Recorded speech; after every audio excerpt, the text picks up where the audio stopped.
HOA vice president destroys neighbor's Jeep. Seconds later, detectives step out.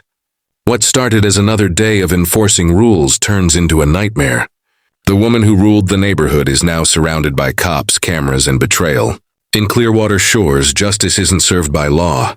It's exposed by consequences. Get ready for a story that'll pull you in so deep, you won't be able to walk away. This is not just a tale, it's an experience you'll feel.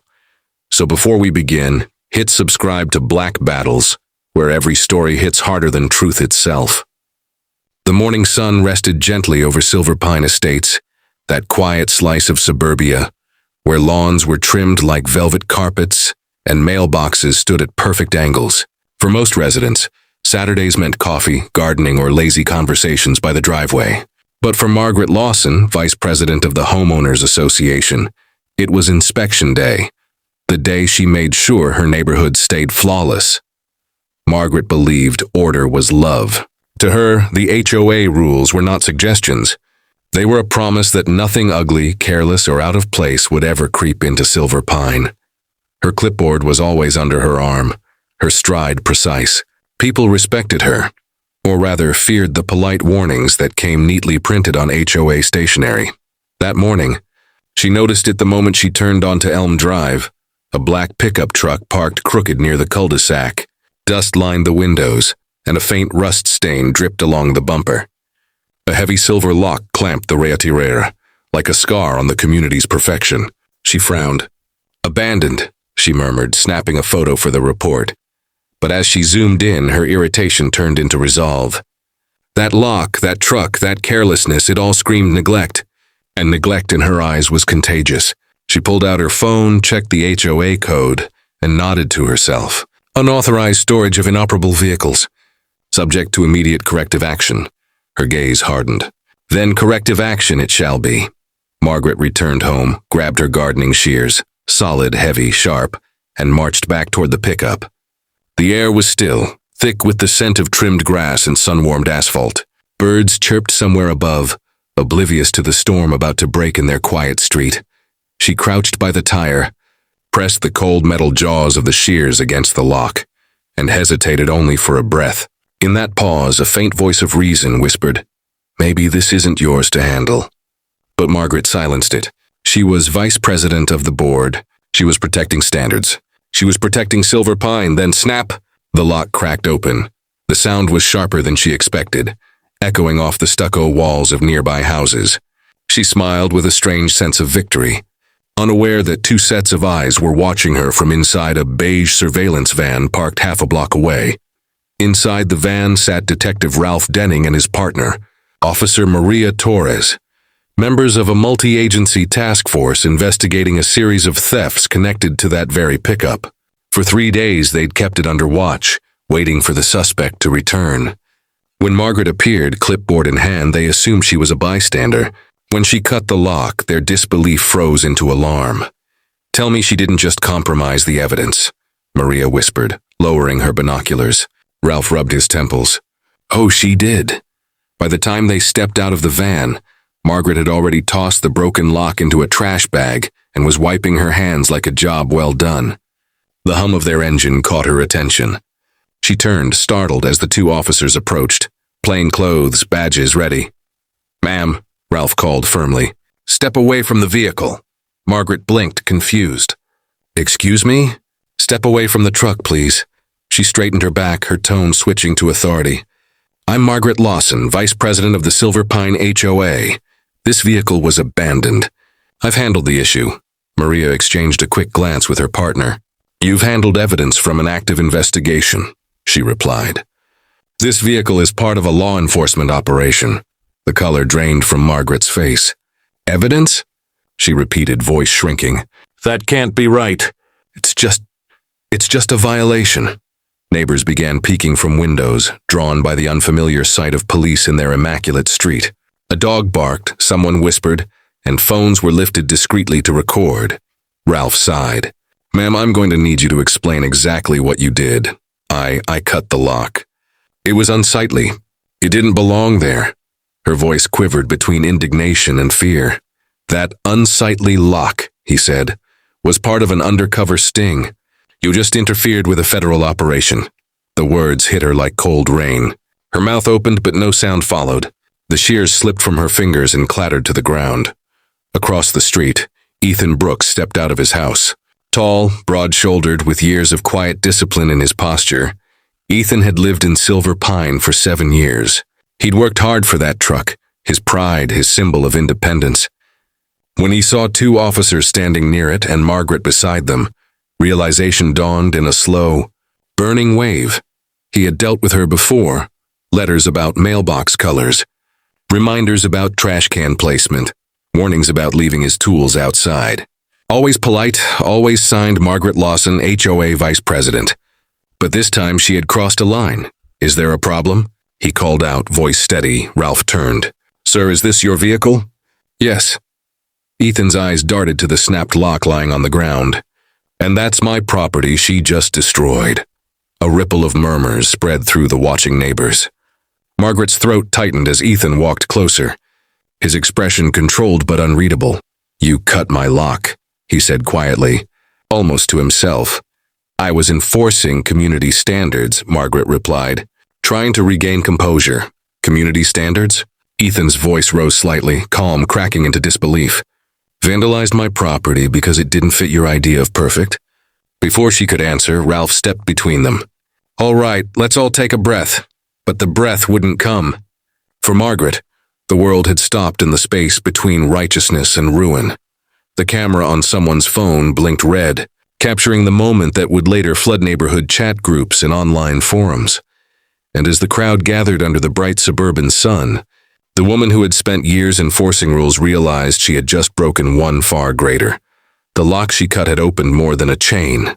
It had opened the beginning of her downfall. The late morning air hung heavy over Silver Pine Estates. The once quiet cul-de-sac had transformed into a stage.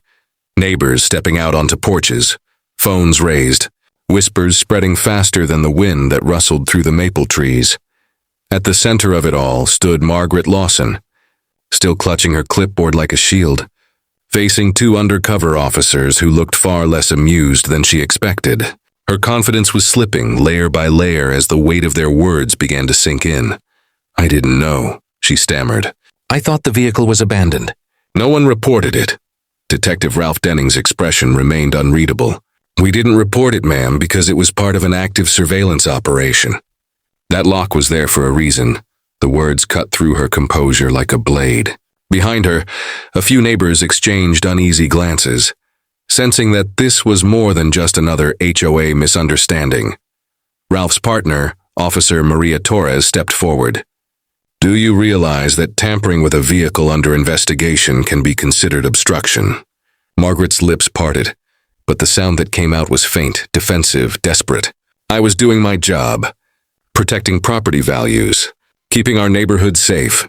By destroying evidence?" Maria countered softly, tilting her head. Margaret blinked, her throat tightening. Her sense of authority, once the backbone of her life, felt suddenly fragile. She wasn't used to being challenged, not like this. Just then, the rumble of heavy footsteps approached. Ethan Brooks emerged from the crowd, his face calm but his eyes cold, his presence commanding attention without a single raised word. "Officer," he said, voice steady. "I'm the owner of that vehicle." The officers turned toward him, nodding. "We need to ask you a few questions once we're done here, Mr. Brooks." Ethan's gaze shifted to Margaret. "You cut my lock?" Her answer came quickly, almost automatically. "It was a violation, Mr. Brooks. You left the truck for days without movement." Ethan took a breath, controlled but sharp. "Because the police told me to leave it. They're running an investigation through it. I already gave my statement 2 weeks ago." A murmur swept through the onlookers. The sound of whispered disbelief, a neighbor's gasp, a child's voice asking, "Mom, what's happening?" It was the kind of public unraveling no one expected to see in Silver Pine. Margaret's face turned pale. That can't be true," she said, shaking her head. "No one informed the HOA. Maybe because not everything in this world needs your approval," Ethan replied quietly. The words struck like lightning. Simple, calm but devastating. Ralph cleared his throat, breaking the tension. "All right, folks, let's keep some distance here." But no one moved. Everyone wanted to see how this would end. Margaret's hands trembled as she tried to reclaim her voice. Ethan, I've always enforced the same rules for everyone. I've never, he interrupted her, not with anger but exhaustion. You've enforced your version of the rules. You've written me up for parking half an inch too close to the curb, for leaving my tools out for 5 minutes, and for my dog barking during fireworks. You've turned this place into your personal kingdom. His tone wasn't loud, but the emotion in it made the street fall silent. Even the birds had stopped singing. Margaret swallowed hard, eyes flicking from face to face. She had always counted on the silent approval of her neighbors, their polite nods, their fear of confrontation. But now she saw something new in their expressions: doubt. Officer Torres broke the quiet. Ma'am, we'll need you to stay for a statement. This incident will need to be documented. Margaret blinked rapidly, trying to hold her composure. A statement? Yes, Ralph said. You interfered with an active police operation. You may not have known, but ignorance doesn't erase the damage. For the first time in years, Margaret had nothing to say. Her clipboard slipped slightly in her grasp. Ethan stepped closer, lowering his voice so only she could hear. You wanted to keep this neighborhood clean. Well, you just made it dirty in front of everyone. It wasn't spite, it was truth, plain and unfiltered. Margaret's breath hitched. The heat of shame crawled up her neck, spreading beneath her skin. She looked at the broken lock, then at the eyes watching neighbors she'd once lectured, scolded and fined. Some of them now stood with folded arms, some with sympathy, others with quiet satisfaction. The officers began taking notes, asking for times, names, and details. Margaret answered mechanically, her words robotic. Every sentence made the situation feel heavier. When the questioning ended, Ralph gave her a small nod. We'll be in touch. Don't leave town for the next few days in case we need further information. She blinked. Don't leave town? It's a standard precaution, he said, though his tone hinted that this was more than standard. As the officers turned away, the crowd began to disperse, slowly, reluctantly, as if no one wanted to miss the last frame of a live drama. Ethan remained still for a moment longer, looking at his truck, then back at Margaret. You could have just asked, he said finally. A simple question and none of this would have happened. Then he walked away. No anger, no threats, just quiet disappointment that weighed heavier than any shouting ever could. Margaret stood alone, surrounded by the stillness she had once mistaken for respect. Her clipboard hung at her side, the papers inside fluttering in the breeze like pale reminders of her control slipping away. Somewhere behind her, a door closed, another opened. Whispers continued, low, urgent, merciless. By the time she turned toward her house, Margaret realized the truth she'd spent years avoiding. She hadn't been protecting her community. She'd been controlling it. And for the first time, the community was finally watching her. Not with admiration, but with judgment. By the next morning, the neighborhood that once hummed with quiet harmony was alive with whispers. Did you see it? It's all over the group chat. The HOA lady lost it. The video of Margaret Lawson cutting the lock had spread through every phone in Silver Pine Estates. Someone had uploaded it to the community's Facebook page. Within hours, it was everywhere. Neighbors sharing it with disbelief, laughter, or outrage. Margaret didn't open her curtains that morning. The sunlight that usually warmed her home felt like interrogation lamps now. Her email inbox was flooded. HOA board members, angry residents, and even the local news outlet were asking for comment. At 10 a.m., she finally decided to step outside. Her pressed blouse and pearls couldn't hide the fatigue under her eyes. As she walked toward the HOA office at the community clubhouse, heads turned. Conversations stopped mid-sentence. Some neighbors smiled politely, but their eyes held quiet judgment. She could feel it, her control slipping away like sand between her fingers. Inside the clubhouse, David Heller, the HOA president, stood by the coffee machine, arms crossed. He was a calm man, always careful with words, but today his expression carried a weight of disappointment. Margaret, he said quietly, we need to talk. I know what you're going to say, she replied, her voice brittle. But this has been blown completely out of proportion. I was just enforcing our regulations. David sighed. Regulations don't include cutting locks off vehicles. especially when law enforcement is involved. It was a misunderstanding, she insisted. I had no way of knowing. Then maybe, he said evenly. It's time you start asking before acting. The silence that followed was sharp. Margaret wanted to argue, to defend herself, but before she could, the door creaked open, and Ethan Brooks walked in. He looked different today. Calm, but with a quiet strength that made the room feel smaller. His jacket was still dusty from yesterday's chaos, but his composure was iron. Mr. Brooks, David greeted, surprised. I didn't expect you here. I figured it's better than watching this play out online, Ethan said. Half the neighborhood's talking. The other half's cheering. Margaret stiffened. You have no right to mock me, she snapped. I'm not mocking you, he said, his voice steady, deep. I'm just telling you what's happening out there.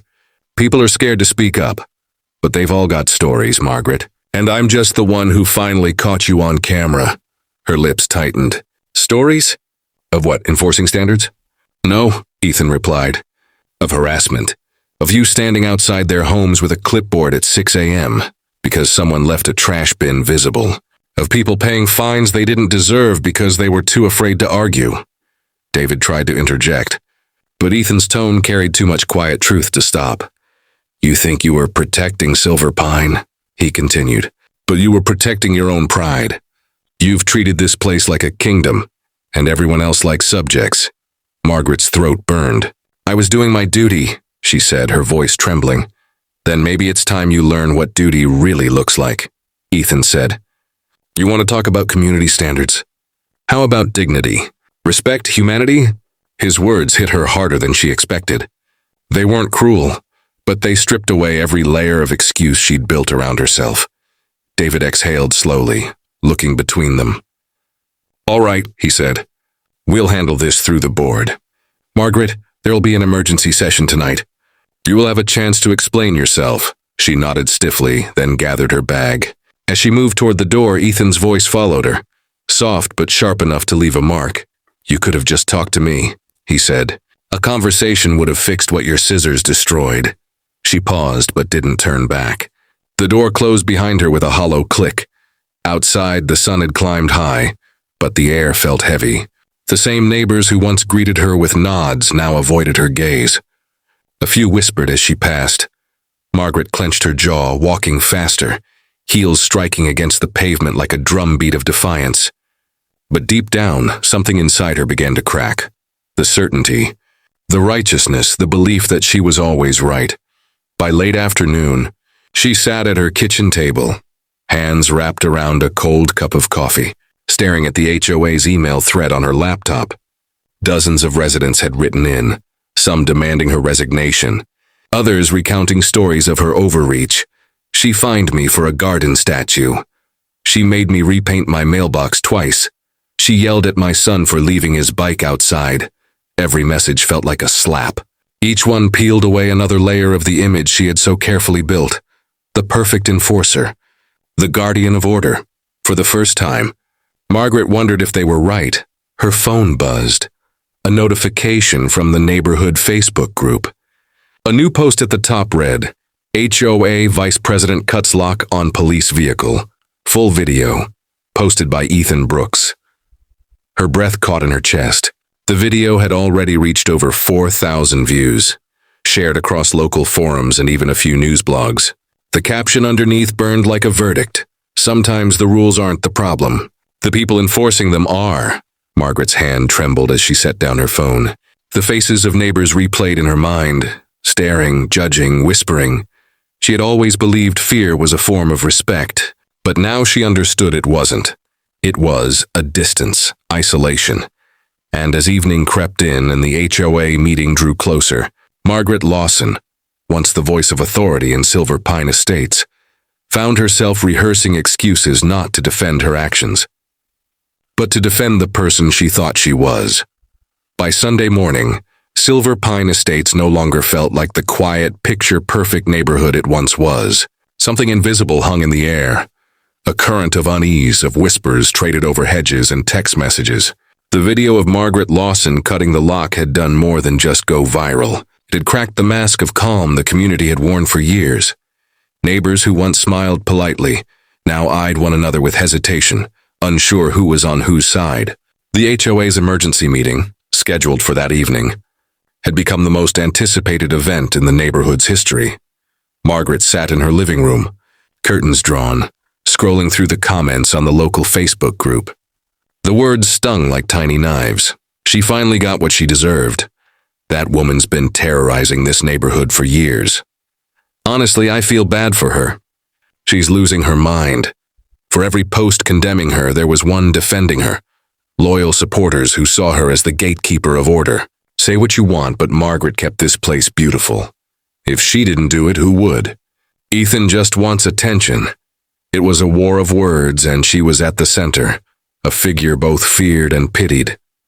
Across the street, Ethan Brooks watched the same chaos unfold from his porch. His phone buzzed nonstop with messages from neighbors, some thanking him for standing up, others warning him that he'd started something too big to control. He didn't want to start a war. He just wanted fairness. But in Silver Pine, fairness had always come second to appearance. His best friend in the neighborhood, Marcus Hill, a retired firefighter, stopped by with 2 cups of coffee. "You realize you just burned down the Queen's castle, right?" Marcus said, handing him one. Ethan gave a tired half smile. "Didn't mean to. I just wanted her to stop." Marcus leaned against the porch railing. "You didn't just stop her, man. You exposed her. People are scared, but they're also relieved." Ethan looked out toward the empty street. "She'll fight back. People like Margaret always do." Marcus nodded. "Yeah, but for once she's not the one writing the report." By afternoon, cars began lining the sides of Elm Drive. People dressed neatly, as if attending a church service, but the mood was anything but holy. Inside the HOA clubhouse, tension thickened the air. The long conference table was filled. Homeowners, board members, and even a few off-duty police officers who lived in the community. Margaret entered quietly, wearing a navy suit, her expression calm but her hands clenched at her sides. Her pearls were gone. Her eyes, tired but defiant, scanned the room. David Heller, the HOA president, opened the meeting with a steady voice. "We're here to address the incident that occurred on Saturday involving Vice President Lawson and resident Mr. Brooks. We ask that everyone remain civil." The irony wasn't lost on anyone. Civility was what Margaret had always demanded, even as she stripped people of it. She cleared her throat. "Before this begins," she said, "I'd like to say that I acted in good faith. I believed I was protecting our community from neglect. I didn't know the vehicle was part of an investigation." Murmurs rippled through the crowd. Someone in the back whispered, "You didn't have to know to mind your business." Ethan sat near the end of the table, his expression neutral but his jaw tight. When David gestured toward him, he stood slowly. "Look," he began, his voice calm, carrying easily across the room. "I'm not here to humiliate anyone, but this isn't about a lock. It's about a pattern, about control." He glanced around. "You all know what I mean. You've all gotten her warnings, her letters, her threats of fines. I've seen people cry over those notices." A few heads nodded. A woman near the front, Lynn Porter, who'd lived there for 15 years, raised her hand. "Last year she fined me because my husband's truck had mud on the tires after work. Said it was unsightly." More murmurs. Another resident spoke up. "She yelled at my kid for riding his bike on the sidewalk. Said it violated noise policy." Margaret's face flushed. "I was enforcing the bylaws that we all agreed to," she said sharply. "You can't blame me for maintaining standards." Ethan turned toward her. "Standards shouldn't make people afraid to live where they live." The room went quiet again. David's pen tapped softly against his folder, the only sound. What followed was less a meeting and more a confession circle. One by one, residents shared their experiences, each story adding weight to the growing realization that something deeper was wrong in Silver Pine. Margaret tried to defend herself, but every justification sounded smaller than the last. The authority that had once made her untouchable now felt hollow, echoing back at her like an empty promise. By the time the last resident finished speaking, the sun had dipped below the horizon. The golden light from the windows painted everyone in somber tones. David finally spoke. It's clear the community has lost confidence in the way things have been managed. We'll hold a formal vote tomorrow on Ms. Lawson's position. Margaret's eyes widened. You can't just, it's procedure, he said gently. The same rules you helped write. The irony stung. As the meeting ended, people stood quietly, collecting their things. Some avoided her eyes. A few offered polite nods, but even that felt like pity. Ethan passed her on his way out. This didn't have to happen, he said softly. She wanted to say something, to defend herself, to argue, but her throat closed. Instead, she stood there in silence as the sound of footsteps faded down the hallway, leaving her alone in the echo of everything she'd built falling apart. For years, Margaret had believed she was the one holding Silver Pine together. But tonight, as she looked around the empty room, she realized something she'd never allowed herself to admit. She hadn't been the glue. She'd been the crack. Morning came heavy and gray, as if the sky itself had decided to share the weight pressing down on Margaret Lawson. The streets of Silver Pine Estates, once lined with perfect lawns and bright mailboxes, felt colder now. Curtains fluttered as she passed, faces turned away just as quickly. She walked to her mailbox like a ghost in her own neighborhood, the one she had ruled with rules, fines, and fear.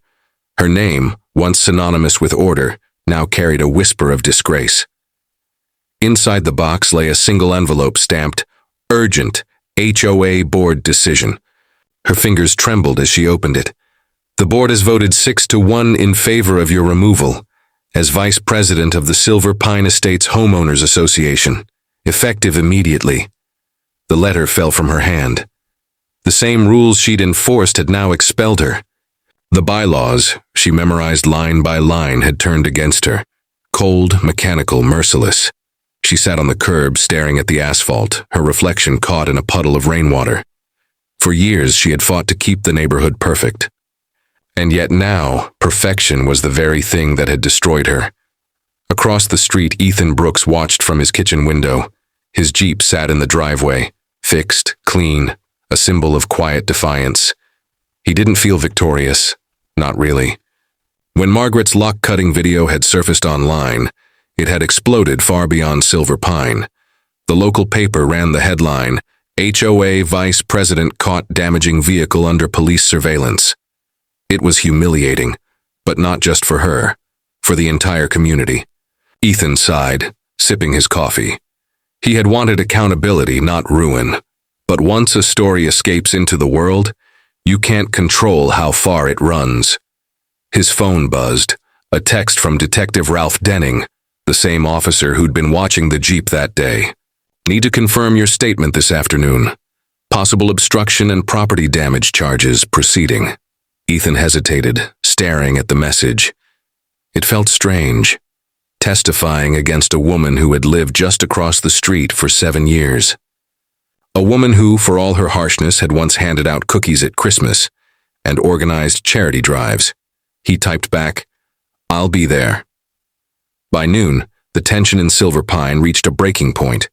Residents gathered in small clusters near driveways, whispering like spectators at a slow-moving disaster. "She's finished," said Lynn Porter, folding her arms. "About time, too." Her husband frowned. Still, she didn't mean harm. She just took things too far.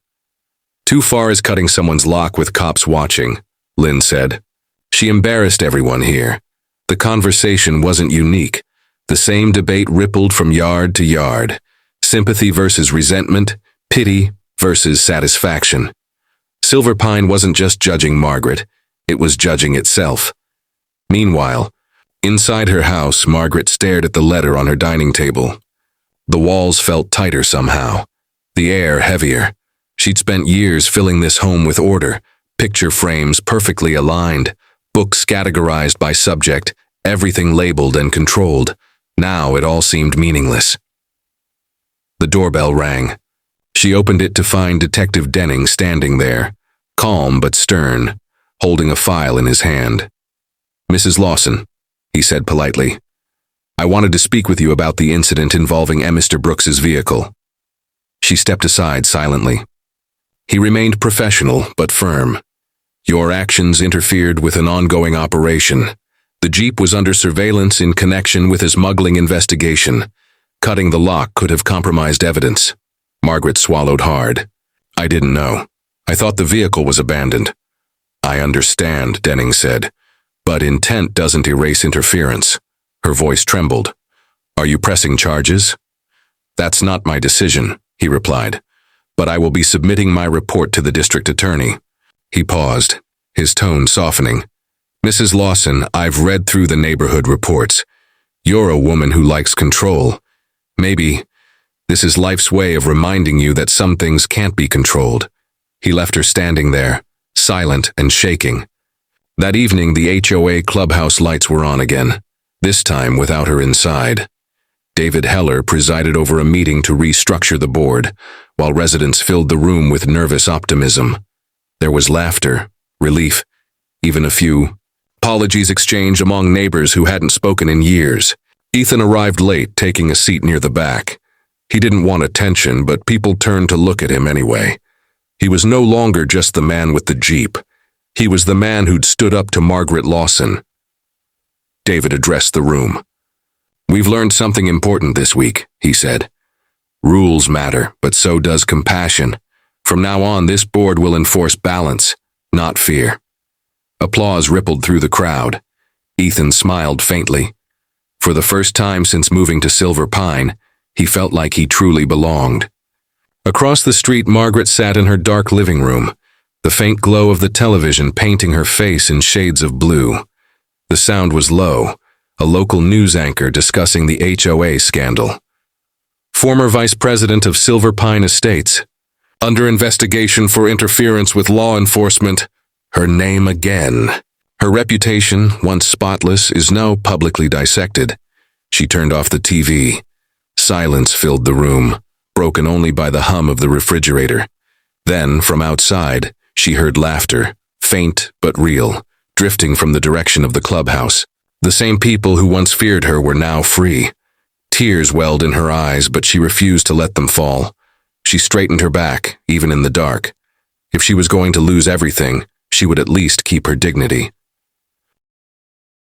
For a moment, she thought about writing an apology, a statement to the community, but the words never came.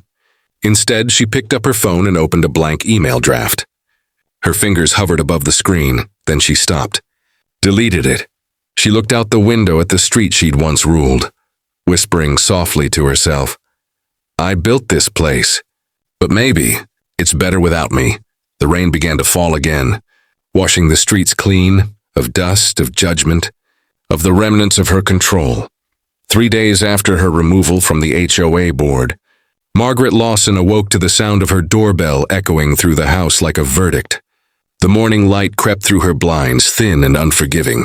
She pulled on her robe, her reflection in the mirror startling her. Tired eyes, pale skin, hair unkempt. For a woman who once prided herself on composure, she now looked like the shadow of her own authority. When she opened the door, a courier stood holding an envelope with the county seal. Ma'am, you need to sign for this. Her pen slipped slightly as she wrote her name. The paper trembled in her hand. Inside the envelope were the words she'd dreaded. Notice of summons. Property damage and obstruction of law enforcement investigation. Her knees weakened, and she sat slowly on the stairs. The legal language blurred as she read. She wasn't being arrested, not yet, but she was officially under investigation. Margaret pressed her palm against her forehead. For years, she had judged others for their mistakes, for bending rules, for lowering community standards. Now, she had become the very headline she used to fear. Across the neighborhood, Ethan Brooks was becoming something he never wanted to be. A symbol. His story had made its way through local news cycles, then to online forums where people debated HOA power, control, and justice. Some praised him for standing up to authority. Others accused him of exaggerating. That morning, as he walked his dog past Margaret's house, he saw her sitting by the window. Their eyes met for a split second, long enough for him to feel something unexpected. Not anger, not pity. Something quieter. Regret, maybe. He nodded respectfully, but she turned away. He couldn't blame her. In her mind, he was the reason everything had fallen apart. But in his, she was the reason it finally changed. The Silver Pine HOA held another meeting that evening, smaller this time. There were no cameras, no shouting, just the weary calm of people rebuilding. David Heller sat at the head of the table flipping through paperwork. "We need to address the gap Margaret left behind," he said. "Her position needs filling." Lynn Porter raised her hand. "I think we need a new direction entirely. Less power, more transparency. Maybe we should dissolve the board until we can rebuild it right." A few heads nodded. Ethan, seated near the back, listened quietly. He hadn't planned to speak, but when David asked if anyone had thoughts, he cleared his throat. "I think people were afraid to speak up because we thought keeping peace was the same as keeping quiet," he said slowly. "But silence isn't peace. It's permission." The room fell silent. His words hung heavy. "For years," he continued, "Margaret wasn't the only problem. We all let her run things the way she wanted because it was easier than confrontation. Maybe that's our reckoning. Maybe we all share a little of this blame." No one disagreed. Later that night, Margaret sat at her kitchen table with a cup of untouched tea and her laptop open. The screen displayed an email draft, addressed to David Heller, Ethan Brooks, and the Silver Pine HOA. The cursor blinked, waiting. She had written and deleted a dozen versions of it, some defensive, some bitter, some apologetic, but none felt right. Finally, she began to type slowly. "Tell neighbors, I know there are no words that can undo what happened. I acted out of conviction, not cruelty, but I now see that conviction without compassion is a dangerous thing. I forgot that people are not checklists, and rules are not meant to replace understanding. I hope in time you can forgive my blindness." She hesitated, then hit send. It wasn't enough to erase what she'd done, but it was something. The next morning, a knock came again, this time gentler. When she opened the door, she found Detective Denning standing there, not in uniform, but in a gray sweater and jeans. "Mrs. Lawson," he greeted calmly, "I wanted to inform you that after review, the DA's office has decided not to pursue criminal charges. You'll receive a formal notice soon." Margaret's eyes widened. "You mean it's over?" "Not exactly," Denning replied. "The case is closed, but the record remains. Sometimes the legal part ends long before the personal part does." He gave her a sympathetic nod. "You hurt people, yes, but you also hurt yourself. Maybe use this time to figure out why." When he left, Margaret stood at the doorway, staring out at the quiet street. For the first time in years, she wasn't in control. And yet, strangely, it felt like a relief. That evening, a soft knock came at her door. She opened it to find Ethan, holding a small potted plant. "Peace offering," he said awkwardly. "For the yard or wherever." She blinked, caught off guard. "You didn't have to." "I know," he said. "But I wanted to." They stood in silence for a moment. "I got your email," he said finally. "It meant something." People noticed. Margaret nodded, tears threatening but contained. "I didn't expect forgiveness, just understanding." Ethan smiled faintly. "You'll get there." One day, when he walked away, she looked down at the small green plant, fragile but alive. She placed it by her window, where the sun still found its way in through the blinds. For the first time in a long while, Margaret Lawson felt something unfamiliar. Not authority, not control, but peace. The kind that comes only after losing everything that once made you powerful. Spring arrived early that year in Silver Pine Estates. Softer sunlight, gentler winds, and a rare sense of calm that settled over the once divided community. Lawns that had grown neglected were now green again. Fences got repainted. Neighbors who hadn't spoken in years exchanged friendly waves across driveways. The HOA board, once a symbol of control and resentment, had transformed. The old banners of strict enforcement were replaced with open meetings, coffee gatherings, and community barbecues. Rules still existed, but now they were guided by reason, not fear. At the heart of it all stood Ethan Brooks, who had somehow become the quiet voice of the neighborhood's new beginning. He never sought power, but people began to look to him anyway. Not as a leader, but as a reminder that courage could come from kindness. Every Saturday morning, I organized a small community cleanup. Not mandatory, not official, just neighbors helping neighbors. Kids played in the streets again. Laughter filled the air where whispers used to linger. For Ethan, the chaos had left scars, moments he still replayed in his mind. But each day, when he looked at his Jeep sitting safely in the driveway, it reminded him that standing up had been worth it. Not for revenge, but for change. Meanwhile, on the far end of Elm Drive, Margaret Lawson lived differently now. Her once perfectly trimmed hedges had grown a little wild, but she didn't mind. The world didn't need to be symmetrical to be beautiful. Her days were quiet, and for the first time in her life, she welcomed quiet. After the investigation closed, she'd stayed out of the public eye. No HOA meetings, no long emails, no rules to enforce. She took up gardening instead, something she'd never had patience for before. It was humbling, watching things grow on their own time. Each morning she watered the same small plant Ethan had given her months ago, now thriving, green, and full.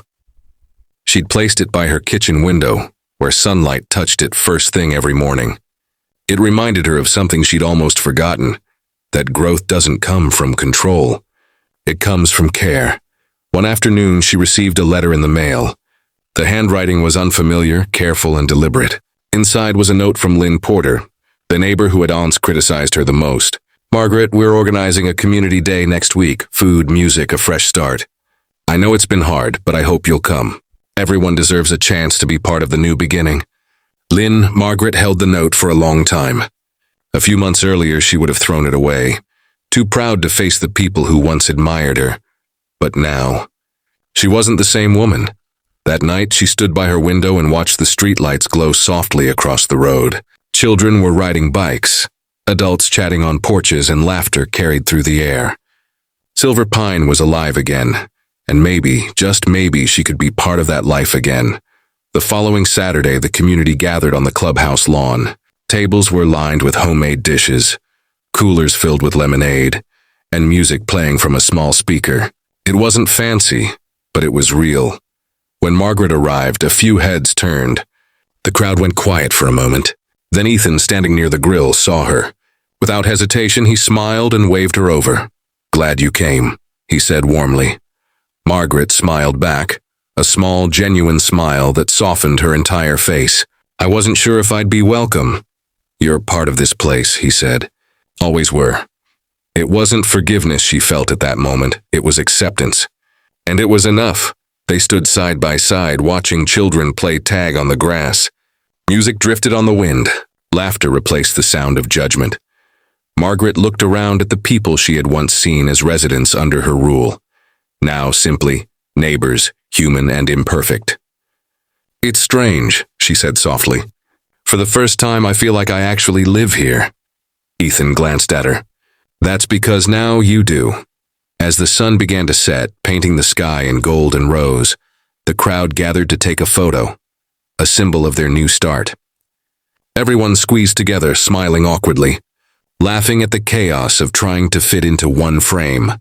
Margaret stood near the edge of the group, hesitant at first, but then Lynn reached out, gently pulling her in. The camera clicked. In that single flash of light, something invisible shifted, not erased, not forgotten, but forgiven. Later that night, when Margaret returned home, she placed the printed photo on her fridge beside the plant that now bloomed small white flowers. The laughter frozen in that image told a story, not of perfection, but of redemption. Weeks later, Ethan walked past her house again, dog trotting beside him. Margaret was in her garden, pruning a rose bush. "Morning," he called out. "Morning," she replied, smiling genuinely this time. "Looks like those plants are doing better than ever," he teased. She nodded, wiping her hands on her gloves. They just needed a little less control and a little more trust. Ethan grinned. "Don't we all?" They shared a quiet laugh, the kind that said everything words couldn't. As he continued his walk, Margaret looked out over the street, peaceful, bright, alive. Silver Pine had changed. So had she. For the first time in years, she didn't feel like she was holding the neighborhood together. She felt like she belonged to it, and sometimes, that's all anyone really needs. Not power, not perfection, just belonging, final ending words. In the end, Silver Pine didn't just rebuild its streets, it rebuilt its soul. And in that fragile renewal, both Margaret and her neighbors learned the truth. Rules can shape a place, but forgiveness is what makes it home.